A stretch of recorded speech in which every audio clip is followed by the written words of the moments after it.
Baik, bismillahirrahmanirrahim. Assalamualaikum warahmatullahi wabarakatuh. Perkenalkan, nama saya Eka Puspita Nurjanah dengan NIM 112110945 dari kelas MA 21BA1 Pemasaran. Di sini saya ingin membuat tugas video terkait salah satu untuk ujian akhir semester untuk UAS dengan matkul berpikir kritis dengan dosen pengampu Bapak Halipi. Baik, langsung saja. Di sini saya ingin menyampaikan pendapat saya sebagai mahasiswa terkait kenaikan PPN sebesar 12% mulai dari tanggal 1 Januari 2025 kemarin, dan pemerintah juga membagikan 50% diskon untuk token dan 10 kg beras. Baik, selanjutnya ada teori ekonomi yang relevan. Nah, teori elastisitas permintaan kenaikan PPN akan meningkatkan harga barang dan jasa.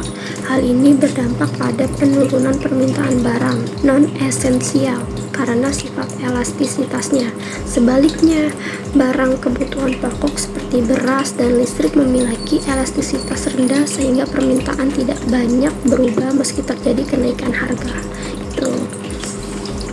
Nah, selanjutnya ada teori redistribusi pendapatan stimulus berupa subsidi listrik dan bantuan sosial mencerminkan upaya pemerintah untuk mendistribusikan pendapatan agar kelompok berpenghasilan rendah tidak terlalu terdampak akan kenaikan PPN 12% ini. Oke, lanjutnya ada multilinear effect. Keesensian kebijakan fiskal seperti subsidi dan bantuan sosial dapat mendorong peningkatan konsumsi masyarakat berpenghasilan rendah yang pada akhirnya mempengaruhi pertumbuhan ekonomi.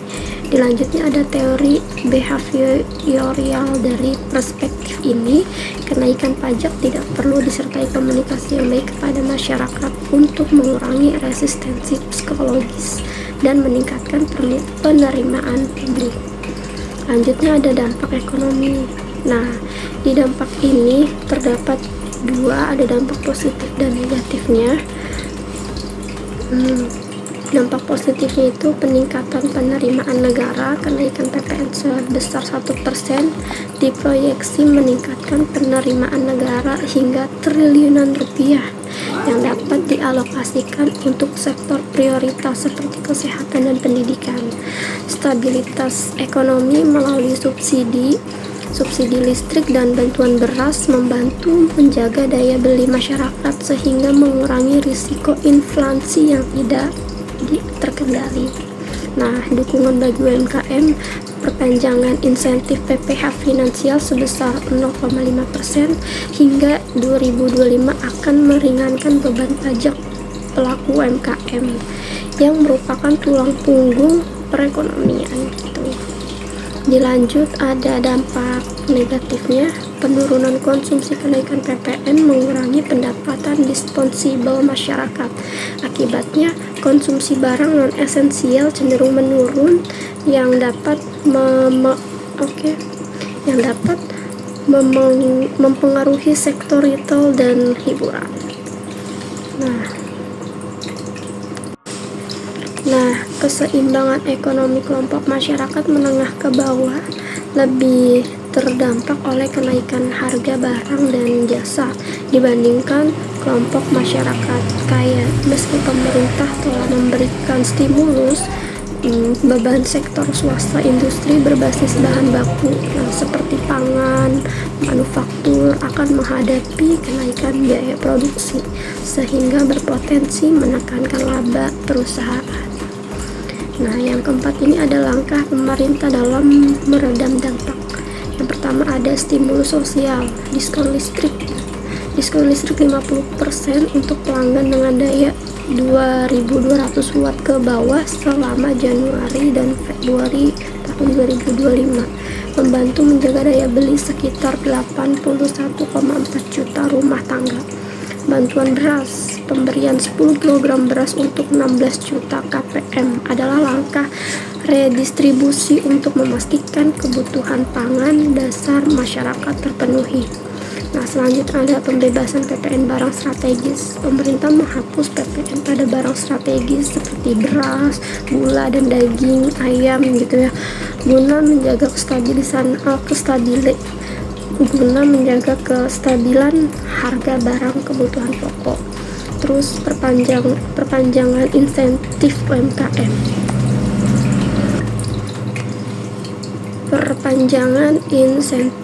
UMKM.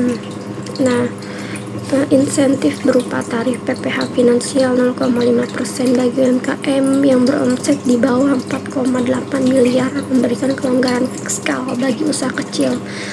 Nah, seperti yang sudah dijelaskan tadi tentang pembahasan PPN barang strategis. Nah, kebijakan pembatasan pajak pertambahan nilai PPN untuk barang strategis ini merupakan langkah dari pemerintah untuk menjaga daya beli masyarakat yang tadi sudah dijelaskan kan, khususnya ini pada kebutuhan pokok. Nah, adapun berikut ini tentang rinciannya.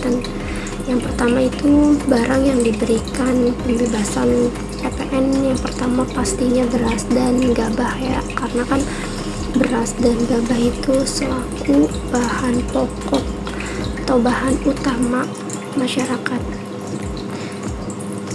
Sebagian besar masyarakat di Indonesia itu pasti makannya nasi gitu, karena memiliki elastisitas permintaan yang rendah, artinya permintaan cenderung stabil meskipun harga naik. Nah, pembebasan PPN ini memastikan harga beras tetap terjangkau, terutama bagi rumah tangga yang berpenghasilan rendah itu. Terus ada gula. Konsumsi gula ini termasuk komoditas yang sangat strategis serta penting untuk dikonsumsi harian. Nah, pembebasan PPN membantu menjaga stabilitas harga di tingkat konsumen akhir. Terus juga seperti tadi yang dijelaskan, ada daging ayam gitu, itu bebas PPN 12% karena merupakan bahan pokok bagi masyarakat seperti itu. Jadi yang mendapat kenaikan pajak 12% itu menurut Sri Mulyani, salah satunya itu ada WiFi, ada Netflix gitu. Jadi perusahaan-perusahaan yang menengah gitu.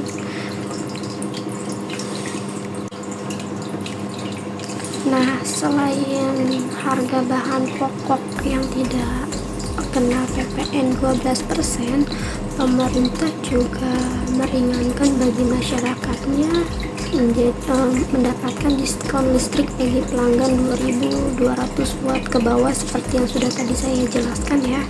Karena sebagian dari mitigasi dampak kenaikan PPN 12%, nah, pemerintah memberikan diskon listrik 50% bagi pelanggan rumah tangga yang berdaya 2.200 volt ampere ke bawah selama 2 bulan pertama yang tadi sudah dijelaskan sebelumnya. Nah, adapun sasaran diskon listrik 50% ini, yang pertama pasti rumah tangga berpenghasilan rendah hingga menengah sih. Nah, diskon listrik ini difokuskan pada pelanggan dengan daya 450 volt ampere, 900 volt ampere hingga 1300 volt ampere. Nah, hingga 2200 volt ampere juga. Sebagian besar pengguna listrik dengan daya ini berasal dari kelompok rumah tangga menengah ke bawah itu. Nah, jumlah penerima manfaat pemerintah memperkirakan bahwa kebijakan ini akan memberikan manfaat langsung kepada sekitar 81,4 juta rumah tangga dengan cakupan yang cukup luas ya di berbagai wilayah Indonesia. Jadi untuk diskon listrik itu pada pelanggan difokuskan dengan daya 450 volt ampere, 900 volt ampere, 1300 volt ampere, dan hingga 2200 volt ampere. Jadi cukup lumayan. bantuan dari pemerintah terkait diskon listrik selama 2 bulan pertama di tahun 2025 ini cukup memberikan manfaat, memberikan keringanan lah bagi para ibu rumah tangga gitu. Apalagi cakupannya cukup luas di berbagai wilayah Indonesia. Nah, tujuan dari kebijakan ini meredam dampak dari kenaikan PPN yang menyebabkan peningkatan harga barang dan jasa, termasuk layanan dasar seperti listrik gitu. Nah, diskon ini membantu menjaga daya beli masyarakat dengan mengurangi beban pengeluaran rutin masyarakat itu, serta meningkatkan daya beli dan konsumsi dengan penghematan biaya listrik. Nah, masyarakat dapat mengusahakan sisa penghasilan untuk kebutuhan lainnya yang pada gilirannya membantu mempertahankan tingkat konsumsi rumah tangga sebagai komponen utama dalam pertumbuhan ekonomi. Nah, jadi pemerintah di sini benar-benar meringankan beban masyarakat terkait PPN 12% gitu. Jadi tetap ada bantuan dari pemerintah terkait tidak naiknya bahan baku seperti tadi beras, gula, daging dan lainnya. Terus mendapat diskon listrik sebesar 50%, cukup banyak juga, dari mulai 450 volt ampere hingga 2200 volt ampere. Itu lumayan menghemat pembelanjaan, lumayan untuk pengaturan keuangan bagi para masyarakat gitu. Nah, serta menghindari lonjakan tagihan listrik. Nah, diskon ini dirancang untuk mencegah lonjakan pengeluaran rumah tangga akibat kenaikan tarif pajak. Nah, terutama pada awal penerapannya, sehingga memberikan waktu adaptasi bagi masyarakat gitu. Nah, terus selanjutnya ada implementasi kebijakan durasi diskon. Nah, diskon hanya berlaku untuk tagihan listrik 2 bulan pertama pada tahun 2025 ini, Januari dan Februari. Nah, meskipun bersifat sementara, hal ini memberikan bantuan secara langsung selama periode transisi kenaikan PPN 12% ini. Nah, adapun proses otomatisasi diskon ini ditetapkan langsung pada tagihan pelanggan, sehingga masyarakat tidak perlu melakukan pendaftaran atau pengajuan. Nah, hal ini memastikan bantuan diterima secara efektif tanpa hambatan birokrasi. Selanjutnya ada tantangan pelaksanaan. Nah, durasi yang terbatas. Kebijakan diskon listrik hanya berlangsung selama 2 bulan saja ya, yang mungkin belum cukup mengatasi dampak yang jangka panjang dari kenaikan PPN 12% ini. Nah, terutama jika inflasi masih tinggi setelah periode tersebut. Terus ada akurasi data penerima manfaat. Diskon ini berbasis pada kategori pelanggan berdasarkan daya listrik yang belum sepenuhnya mencerminkan tingkat ekonomi rumah tangga. Jadi diskon listrik ini belum sepenuhnya mencerminkan tingkat ekonomi rumah tangga. Misalnya, tidak semua pelanggan dengan daya 2200 volt ampere ke bawah tergolong berpenghasilan rendah gitu. Jadi nggak semuanya gitu. Terus ada dampak positifnya juga. Nah, beban pengeluaran berkurang. Nah, diskon ini akan mengurangi pengeluaran rutin rumah tangga seperti yang tadi dijelaskan, memberikan ruang lebih untuk memenuhi kebutuhan pokok lainnya, untuk beli bahan baku lainnya gitu, serta mendorong aktivitas ekonomi dengan tambahan penghematan masyarakat. Nah, masyarakat jadi dapat mengalokasikan pendapatannya untuk konsumsi atau usaha produktif, terutama di sektor UMKM yang tadi sudah dijelaskan juga. serta ada pengembangan internasional. Beberapa negara juga menerapkan subsidi listrik untuk meringankan beban masyarakatnya. Itu contohnya seperti di India, subsidi listrik untuk masyarakat miskin diberikan melalui program berbasis energi terbarukan. Dilanjut ada di Jerman. Nah, subsidi listrik diberikan selama masa krisis energi tahun 2022 kemarin untuk rumah tangga berpenghasilan rendah. Jadi ada dua negara ya yang sudah menerapkan subsidi listrik seperti di India dan di Jerman tadi gitu. Nah, lanjut ada evaluasi dan rekomendasi perpanjangan durasi diskon dari pemerintah. Nah, pemerintah dapat mempertimbangkan perpanjangan durasi diskon menjadi 3 hingga 6 bulan agar dampaknya lebih signifikan. Betul. Nah, terutama bagi masyarakat yang rentan itu. Peningkatan akumulasi penerimaan diskon listrik sebaiknya dikombinasikan dengan basis data terpadu untuk memastikan bahwa penerima manfaat ini benar-benar berasal dari kelompok atau masyarakat yang membutuhkan gitu. Terus juga ada, jadi benar sih, mungkin ada saran ya untuk pemerintah agar diskon listrik yang potongan menjadi 50% ini diperpanjang hingga 3 atau 6 bulan biar dampaknya signifikan gitu, biar dampaknya terasa gitu, karena kan banyak beberapa masyarakat yang tidak tahu tentang informasi bahwa ada potongan listrik sebesar 50% gitu kan ya. Terus juga kalau misalnya pun nanti ada perpanjangan, mungkin pembagian diskon listrik ya sesuai dengan data ya, agar tadi yang disampaikan itu tepat sasaran gitu ya. Jadi ini benar-benar masyarakat yang memang tidak mampu atau masyarakat yang kurang mampu jadi layak atau berhak untuk mendapatkan diskon listrik tersebut, jadi nggak salah sasaran gitu.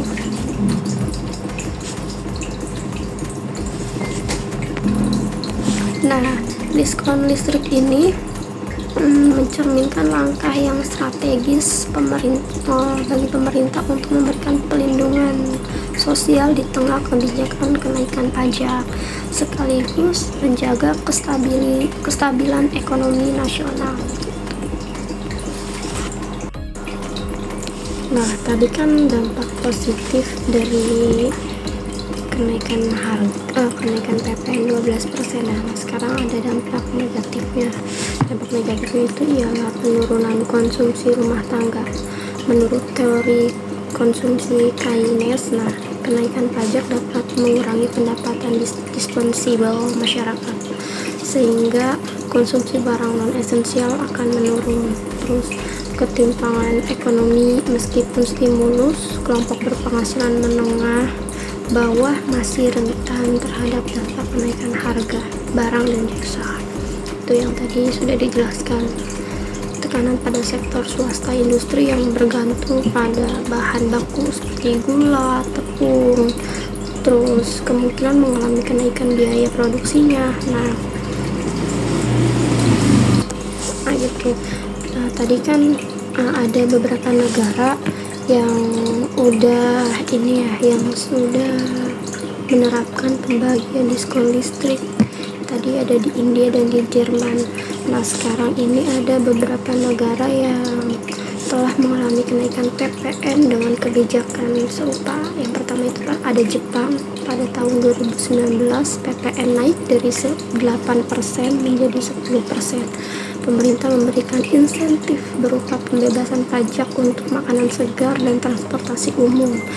Nah, serupa dengan kebijakan di Indonesia ini. Jadi di Jepang itu sudah terjadi kenaikan PPN pada tahun 2019 lalu dari 8% menjadi 10%, sama naiknya 2% juga gitu ya. Nah, di Jepang juga memberikan insentif berupa pembebasan pajak untuk makanan segar, untuk transportasi umum seperti itu. Nah, Terus juga kan kalau di Indonesia pajaknya mulai dari 11% naik ke 12%. Kalau di Jepang dari tahun 2019 dari 8% naik ke 10%. Terus ada lagi di India dalam penerapan Goods and Service Tax atau disingkat GST. India memberikan pengecualian untuk barang-barang esensial untuk menjaga daya beli masyarakat. Di India juga terjadi kenaikan pajak, namun pada barang-barang yang bersifat esensial itu tidak dinaikkan karena untuk menjaga daya beli masyarakat. Nah, selain tadi di negara Jepang, di negara India, terus di negara Jerman, negara Eropa juga dari tahun 2008 sampai tahun 2009 selama krisis keuangan. Nah, beberapa negara Eropa meningkatkan PPN untuk mengatasi defisit fiskal. Nah, namun dampaknya terhadap daya beli berhasil diminimalisirkan melalui subsidi energi dan program jaminan sosial seperti itu. Nah, ada pun beberapa artikel dan data pendukung terkait kenaikan pajak 12% ini. Yang pertama itu ada artikel yang berjudul Indonesian PPN Insurance Balancing Revenue and Welfare ASEAN Development Bank tahun 2025. Nah, pada artikel ini membahas dampak fiskal dan sosial dari kenaikan PPN di Indonesia.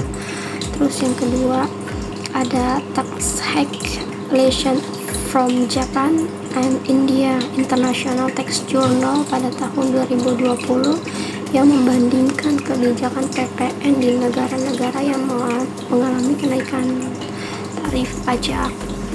Terus selanjutnya ada The Elasticity of Demand in Indonesian Journal of South Asian Economics pada tahun 2024. Nah, studi empiris mengenai elastisitas permintaan barang di Indonesia. Nah, nanti untuk jurnal-jurnal tersebut akan saya lampirkan di sini ya sebagai data penguat terkait pembahasan yang kita bahas kenaikan PPN 12% gitu. Terkait untuk jurnalnya mungkin nanti akan dilampirkan di akhir video. Nah, sekarang dilanjut untuk evaluasi dan rekomendasi. Nah, efisiensi distribusi bantuan pemerintah perlu memastikan data penerima bantuan mutakhir dan bebas dari manipulasi. Maksudnya itu agar data atau sasaran yang mendapatkan bantuan itu tepat dan tidak salah sasaran. Kebanyakan dari kita ini atau kebanyakan dari pemerintah yang memberikan bantuan itu terkadang salah sasaran. Justru yang dinyatakan orang ini mampu, masyarakat ini mampu, malah mereka yang mendapatkan bantuan tersebut, sedangkan masyarakat yang kurang mampu malah tidak mendapatkan bantuan dari pemerintah seperti itu. Nah, pengawasan harga pasar untuk mencegah spekulasi harga. Nah, pemerintah juga harus mengawasi distribusi barang kebutuhan pokok, terutama yang dibebaskan dari PPN. Nah, sosialisasi kebijakan pemerintah perlu memberikan edukasi kepada masyarakat mengenai manfaat jangka panjang kenaikan PPN dan bagaimana stimulus dapat membantu meringankan beban masyarakat. Begitu. Berikut adapun beberapa evaluasi dan rekomendasi bagi pemerintah. Yang pertama ada efisiensi distribusi bantuan. Pembaruan data penerimaan bantuan pemerintah harus melakukan verifikasi dan validasi secara berkala untuk memastikan penerimaan bantuan adalah pihak yang benar-benar membutuhkan. Nah, seperti yang tadi dikatakan, seperti seperti yang tadi saya jelaskan, kalau misalnya agar tidak salah sasaran, yang dimana bantuan ini didapatkan atau diberikan kepada orang-orang yang benar-benar sangat membutuhkan, orang-orang yang benar-benar dalam orang-orang yang benar-benar tuh di bawah, dalam ekonomi bawah, tidak dalam kategori di ekonomi menengah gitu. Nah, dengan kolaborasi dengan pemerintah daerah dan institusi terkait meningkatkan akurasi data. Terus ada pemanfaatan sistem digital. Nah, implementasi sistem berbasis teknologi seperti aplikasi atau platform daring dapat meningkatkan efisiensi. Contohnya penggunaan dompet digital untuk distribusi bantuan langsung tunai atau BLT. Nah, teknologi ini juga dapat meminimalisir resiko manipulasi data dan korupsi itu. Nah, transparansi dan akuntabilitas melibatkan masyarakat dalam pengawasan, menyediakan informasi publik yang mudah diakses seperti dashboard real time tentang jumlah bantuan yang disalurkan dan wilayah penerimaannya, seperti itu. Terus yang kedua ada pengawasan harga pasar yang tadi sudah dijelaskan. Nah, monitoring distribusi barang. Pemerintah perlu memastikan bahwa barang kebutuhan pokok seperti beras, gula, minyak goreng, daging, sayur, dan segala macam tidak mengalami penimbunan. Kolaborasi dengan Satgas Pangan dan Perdagangan besar sangat penting. Terus ada penguatan regulasi. Pemerintah dapat memberlakukan sanksi tegas bagi pihak yang terbukti melakukan spekulasi harga atau penimbunan suatu barang pokok.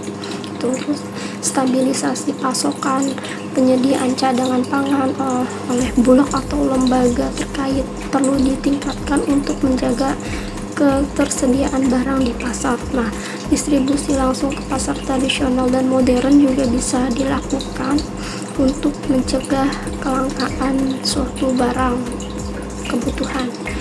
Terus ada sosialisasi kebijakan edukasi manfaat jangka panjang.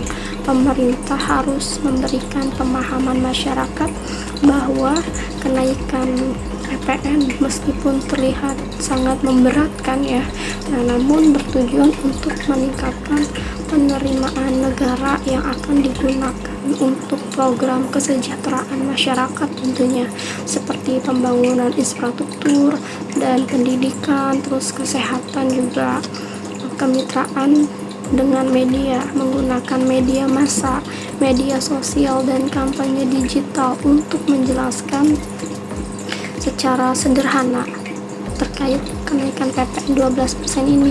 Nah, hal ini dapat meningkatkan penerimaan masyarakat terhadap kebijakan tersebut. Terus keterlibatan tokoh masyarakat, mengajak tokoh masyarakat, organisasi keagamaan, dan LSM untuk menjadi mitra pemerintah, menyampaikan informasi ke tingkat akar rumput atau kepada masyarakat. Mereka memiliki kepercayaan masyarakat yang tinggi sehingga pesannya lebih mudah diterima, lebih didengarkan. Rekomendasi diharapkan dapat meningkatkan efektivitas kebijakan pemerintah serta mendorong tentunya kepercayaan publik terhadap program-program yang dijalankan.